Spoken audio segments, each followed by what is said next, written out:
What's up, guys? I'm Alex. I'm Jason. We're the Table Monkeys, and today we are going to continue talking about the arm wrestling hill of techniques. Yes. So we covered the King's Move and the flop press before. So the far corners of this hill, because in Toronto for some reason that's where we like to hang out, in the far corners. But the center of the hill, the top is where it's all at. Yeah. And got the high hookers up in Ottawa, and there's a whole club named after it. So, but it's the most efficient and dominant position on the table outside of the strap. Outside of the strap. This is an important thing. We're not talking about strap arm wrestling. Strap arm wrestling is a little bit different, but arm wrestling is done without a strap for the most part, and it doesn't change too much in the strap. And what does change, we're not even that sure about yet. So it's a complex game. Yeah. But anyway, the high hook involves all three of the main fundamentals in your hand, and tight arm position and internal rotation in your shoulder. So it's kind of the most efficient and fundamental position you can be in. Which also kind of requires the most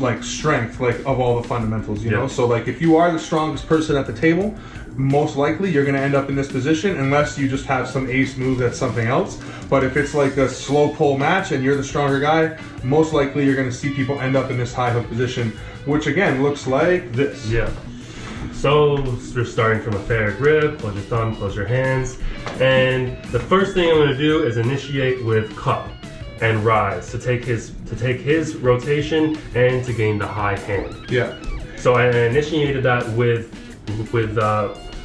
posts, so with bicep, and I've got my elbow inside my body, so my shoulder is there. And from here, I just have all the options. Yeah, and this, so how this would vary from a regular hook, just to give the difference now, if Alex were to come in to set a regular hook, he's giving up some of his rise, he's really committing to his supination and cup to roll in and get his shoulder committed. If he wanted to roll from here, he's got a long way to go. There's a lot of transition that he's got to do to get there. But if he comes back to that high hook position, like he said, because his shoulder is neutral, he's got all the options. Yeah, I can come all the way in, I can continue going sideways, or I can roll out. Yeah, so for me, from this position, my hand has been opened up, and I might want to be maintaining my elbow angle now, or trying to get my shoulder further behind. But the point is, I've got to react to what he's doing, and whatever I do, if I commit my shoulder more, he's got an option. He can either come in with me and probably beat me because he's already there, or he can roll out and make me chase him and give me nothing to pull on. Yeah. He's got all the options in this position. The only thing I can do is try to find a fundamental that I still have access to that I might be, so you might have seen this in Schoolboy's match. Schoolboy takes Khaled's hand like this, and Khaled goes, "Fuck you," and just rips right back over. Well, that was a situation where Khaled was clearly stronger. Schoolboy got a good position, and Khaled was strong enough to pull back through that position.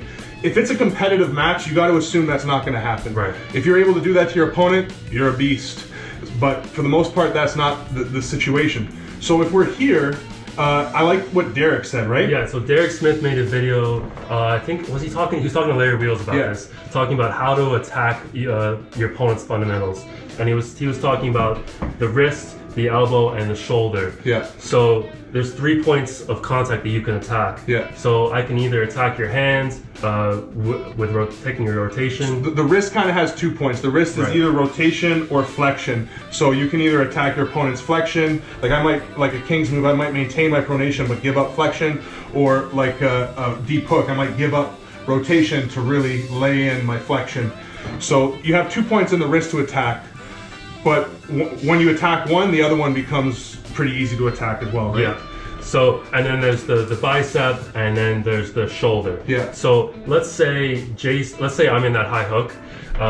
Jason can test the waters on those 3 fundamentals to see which one is weaker. Yeah. Because he needs to attack one of them if he has a hope of beating me. Yeah, exactly. So I might hit to the side a bit and see if I can get him outside his shoulder. If that's not moving and I don't feel anything there, I might try to come in and see if I can move his hand a bit. If that's not going anywhere, I might try to commit my shoulder and see if I can push down on his bicep a bit. And if that's not moving, then fuck me. I'm just too strong. Then maybe what I need to do is slip and get to the strap, because there might be one of those fundamentals that I can access a lot better in the strap that I can't, outside of it. Exactly. And that might be where, a lot of the times people lose the match and they look a lot weaker because they just didn't slip and get to the strap. Yep. You know, the strap changes things, and we're not here to talk about that today, but it does change things, so learn how to pull in the strap. Yeah, but the high hook is just, it's just such a dominant position that you have to learn. And you might not start in a high hook. You might not start from ready go. Oh, I'm right here. Yeah. Because you might not be strong enough to get there. Yeah. But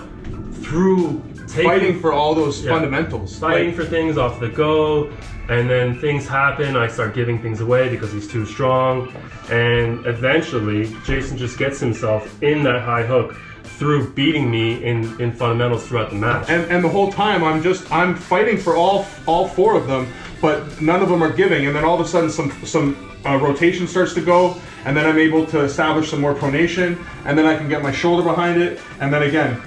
If you saw Matt Mass did a great video talking about the bubble, his happy bubble. Well, if you think about the happy bubbles right now, I am super happy and Alex is super fucked. Yeah. Right? So, like, I'm well inside my bubble, which is basically a high hook, and he's well outside his bubble. And let's say if he rolled like the other way outside his bubble, now he's outside his bubble this way, like on the outside of the hill. And again, because I'm inside, I've got all the control right here.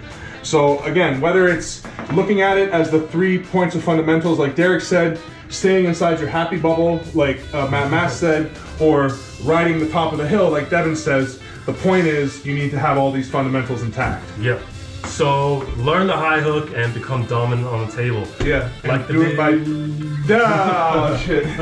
So train the fundamentals, learn the high hook, and make sure to like the video. Yeah, hit the bell button, hit the subscribe button, comment, give us some feedback. Let us know what move you want to see next, because now we got like the in-betweens of the hill, all these T3s and T2s and H3s shits to talk about.